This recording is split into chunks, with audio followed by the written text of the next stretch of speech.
નમસ્કાર।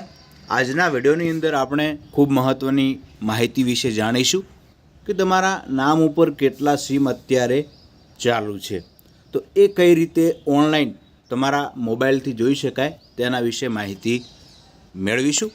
ઘણી વખત આપણને ખ્યાલ નથી હોતો અને આપણા નામ ઉપર ઘણા બધા સિમ ચાલુ હોય છે અને ઘણી વખત પ્રોબ્લેમ પણ થતા હોય છે, તો એ તમે ઓનલાઈન પણ એ સિમ કાર્ડ બંધ કરાવી શકશો।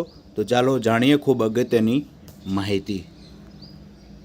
સૌપ્રથમ આપણે શું કરીશું, ગૂગલ સર્ચમાં જઈશું અને ગૂગલ સર્ચમાં જઈ અને ત્યાં આપણે સર્ચ કરીશું।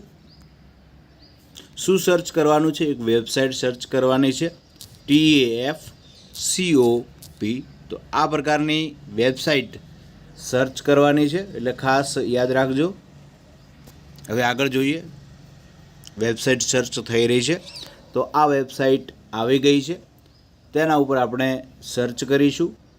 તો ચાલો ત્યાં સર્ચ કરીએ। સર્ચ કર્યા બાદ આ પ્રકારે તમારી સામે આવી જશે, આ પ્રકારે આવી જશે વેબસાઇટ આ પ્રમાણે ખોલશે। અહીંથી તમે તમારી જે છે એ લેંગ્વેજ પણ સિલેક્ટ કરી શકો છો, બરાબર છે। હવે શું કરવાનું છે તો ખાસ જોજો, અહીંયા આગળ તમારો મોબાઈલ નંબર નાખવાનો છે, અહીંયા આગળ। ત્યારબાદ એ ઓટીપી આવશે, એ ઓટીપી નાખવાનો છે। તો હું મારો મોબાઈલ નંબર અહીં નાખું છું અને જોઉં છું કે મારા નંબર ઉપર કેટલા સિમ ચાલુ છે। મોબાઈલ નંબર લખી દીધો છે અને હવે રિક્વેસ્ટ ઓટીપી ઉપર હું ક્લિક કરું છું। હવે જે ઓટીપી આવે છે એ ઓટીપી મારે અહીં નાખવાનો રહેશે, તો હું અહીં ઓટીપી નાખી દઉં છું અને પછી નીચે વેલિડેટ ઉપર ક્લિક કરું છું। અહીં આગળ ઓટીપી આવી ગયો છે અને હું નાખું છું, તો અહીં આ પ્રકારે સૂચનાઓ પણ આવશે।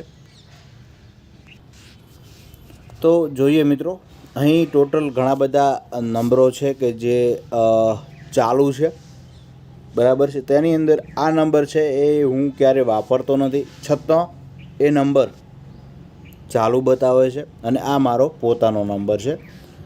તો હવે જો મારે જરૂર ના હોય તો હું રિપોર્ટ પણ કરી શકું છું। તો આ રીતે તમે જોઈ શકશો કે તમારા આધાર કાર્ડ અને મોબાઈલ નંબર ઉપર કેટલા સિમ ચાલુ છે। બીજું કે તમારો મોબાઈલ નંબર જે આધાર કાર્ડ સાથે લિંક હશે તેની સાથે જ આ બતાવશે। હવે મારે આ નંબરની જરૂર નથી, તો હું શું કરું છું, સિલેક્ટ કરું છું, નોટ રિક્વાયર્ડ અને રિપોર્ટ ઉપર ક્લિક કરું છું। તો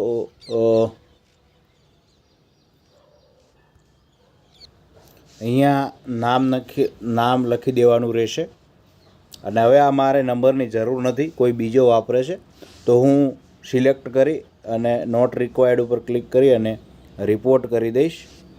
તો એ રિપોર્ટ છે એ સબમિટ થઈ ગયો છે અને એ નંબર હવે બંધ થઈ જશે। તો આ રીતે તમે જોઈ શકશો। તો આપને ખ્યાલ આવી ગયો હશે।